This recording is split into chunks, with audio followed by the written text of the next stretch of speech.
What I eat in a day in hostel Monday menu மார்னிங்கே ஸ்வீட்டோட ஆரம்பிக்கிற மாதிரி கேசரி வச்சிருந்தாங்க. தோசை, சாம்பார், சட்னி எப்பவும் போல இருந்துச்சு. சாம்பார் சாப்பிட்டு போர் அடிச்சனால நான் வெறும் சட்னியோட தான் சாப்பிட்டேன். வீட்ல எல்லாம் அம்மா ஒரு தோசை, ஒரு சட்னி வச்சாவே அது செய்யும்போது ஸ்மெல் வரும்ல. அதுவே அப்பீடைசிங்கா இருக்கும். இங்க அந்த மாரி எதுவும் வராது. இருந்தாலும் சாப்பிட்டு சாப்பிட்டு ஒரு மாரி போர் அடிச்சிருச்சு.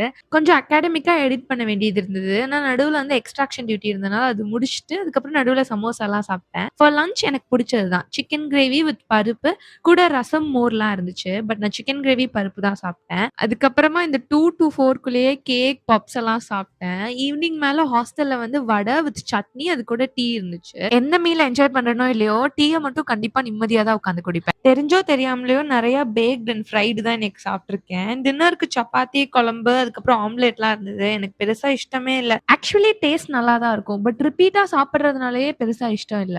நல்ல வேளை என் ஃப்ரெண்ட் மட்டன் கிரேவி கொண்டு வந்து காப்பாத்திட்டா. இத சாப்பிட்டுட்டு நைட் காஃபி குடுத்துட்டு தூங்க போயிட்டேன்.